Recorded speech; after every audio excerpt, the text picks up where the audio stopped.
Entonces, ese estado de alerta mantenido, tanto por la cronopatía, por el FOMO, por el tema digital, por el perfeccionismo, por la necesidad de hacer cosas constantemente en este mundo tan frenético en el que nos ha tocado vivir, apasionante, pero frenético en el que nos ha tocado vivir, tenemos herramientas. Algunas ya las hemos ido hablando durante este rato de conversación.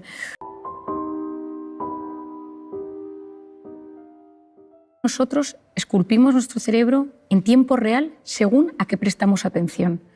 Por eso, hoy en día, según a lo que prestemos atención y la capacidad que tengamos de concentración, de atención y esa fuerza de voluntad, va a determinar en gran parte nuestra calidad de vida, nuestra calidad intelectual, nuestra calidad cognitiva. Yo creo que una de las cosas que nos puede ayudar para fortalecer esta concentración, esta capacidad de prestar atención, esta fuerza de voluntad, la primera es aprender a enfocarnos en cosas positivas. Es decir, tomar la decisión, y esto puede ser un ejercicio de clase, un ejercicio personal, decir hoy me voy a fijar en 3 cosas buenas que me sucedan y hablar de esas 3 cosas. Otra cosa es saborear.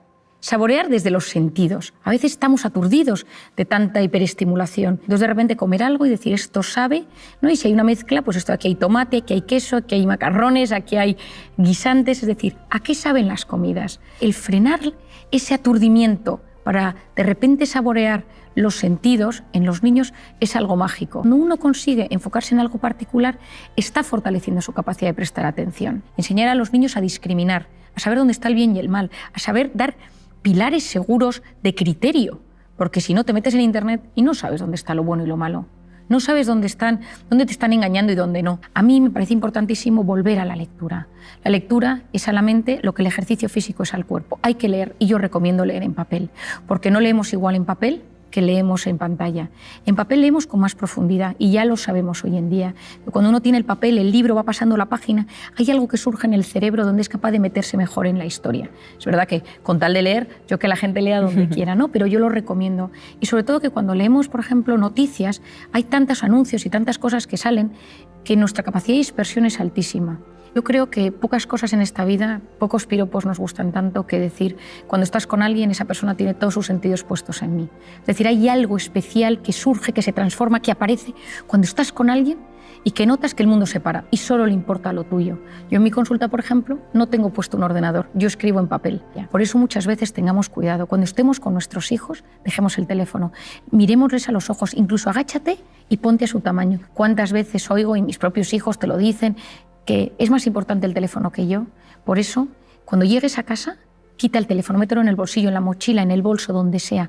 Las 2 manos abiertas para abrazar, para conectar. Y presta atención a quien tengas delante, sea tu marido, sea tu padre, sea quien sea. Es lo que buscamos, tener una sociedad que le importen los demás, que no vayas solo enfocado en ese dispositivo, que te metes dentro y te olvidas de los demás, sino que seamos capaces de levantar la mirada, conectar con los ojos del que tienes delante y dar importancia a lo que realmente la tiene. Tener un modelo de identidad en la vida es clave. Y en voluntad, ni te cuento. En mi caso son mis padres. Los 2 tienen una fuerza de voluntad excepcional, ¿no? Es decir, yo he aprendido de ellos el orden, la constancia, la perseverancia, cómo actúan, cómo, pues si tiene una cosa que hacer es lo que se hace, haz lo que debes ahora en este instante. A veces esto no lo hagas ahora y pospon la recompensa más tarde. Te apetece esto, ahora no es el momento. Y cuando tú eso lo ves en tus padres, es mucho más fácil que tú lo hagas como hijo. No podemos pretender que nuestros hijos hagan cosas que nosotros no hacemos. No podemos pretender que nuestros hijos tengan una gran atención si nosotros se nos ve con el teléfono perdiendo el tiempo, sino si nos ven que nos cuidamos, que cuidamos nuestra mente, que cuidamos nuestra alimentación y tus hijos te dicen, papá, ¿por qué no nos tomamos? Y dices, después de cenar. Esos pequeños tips, esos pequeños consejos, los hijos van aprendiéndolos y saben que lo que te apetece no lo haces en el momento que te apetece, sino que hay cosas que convienen y no convienen. Y no es un tema de restringir o de control o de reprimir, sino de gestión sana. Porque si no sabes controlar o si no puedes controlar todo aquello que te apetece, todo ese impulso y frenar, también está en la corteza prefrontal ese impulso, concentrarte en lo que ahora tienes y disfrutarlo en vez de pensar en lo que vas a hacer en media hora y esa intensidad y que lo necesito hacer, a la larga en la vida te sentirás mucho más frustrado. La pantalla nos ha convertido en unas personas que nos cuesta mucho más relajarnos y mete nuestra mente en ese estado de modo simpático, de modo de cortisol, de modo amenaza, tan tóxico para el organismo. Entonces, ese estado de alerta mantenido, tanto por la cronopatía, por el FOMO, por el tema digital, por el perfeccionismo, por la necesidad de hacer cosas constantemente en este mundo tan frenético en el que nos ha tocado vivir, apasionante, pero frenético en el que nos ha tocado vivir, tenemos herramientas. Algunas ya las hemos ido hablando durante este rato de conversación, pero me gustaría puntualizar otras. Hemos hablado del deporte, que me parece clave, y me encantaría deporte con naturaleza. Hay estudios interesantísimos que no es lo mismo hacer deporte en una ciudad que hacer deporte con naturaleza. Incluso estos estudios se han realizado poniendo a la gente pantallas inmensas con un bosque, con un lago, y ver qué pasa en su cerebro y cómo van eliminando ese cortisol y cómo se va gestionando todo ese estado de bienestar. Se sabe hoy en día que cuando uno consigue hacer deporte en la playa, en la montaña, en la naturaleza, se relaja mucho más. Ahí, por otro lado, me parece fundamental todo el tema de aprender a conocer nuestro cuerpo y conocer cómo va somatizando mi cuerpo.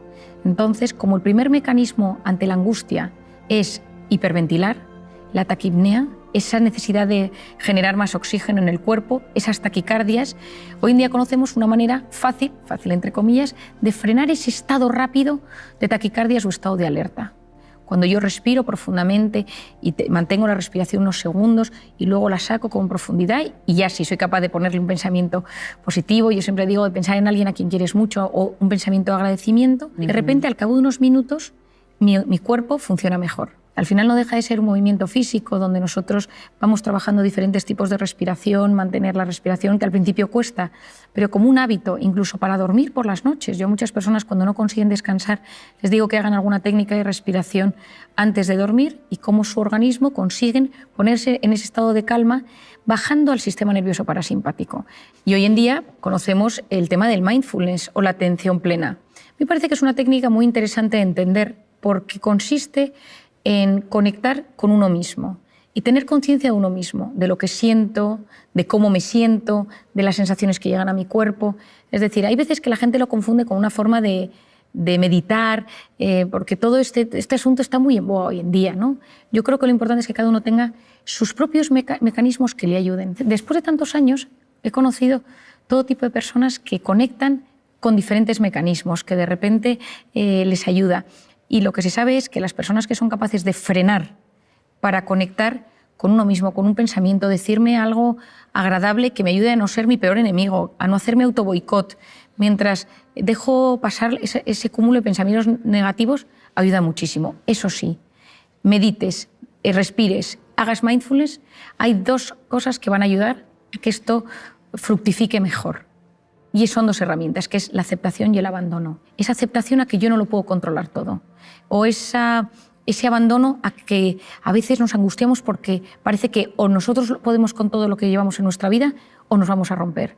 Y cuando nosotros trabajamos todo este tipo de técnicas, me ayuda a sentirme mejor. Pero si lo que sucede es que yo busco relajarme desde el control, lo que va a hacer eso es generarme un estado de alerta todavía mayor. Y yo creo que conectar mente y cuerpo y saber que en ese punto, que a día de hoy yo creo que es de los únicos que conocemos, donde hay esa simbiosis tan brutal, donde se unen la mente, la psique, el alma, el cuerpo, todo ello en uno y podemos hacerlo de forma consciente, yo creo que nos abre un mundo apasionante.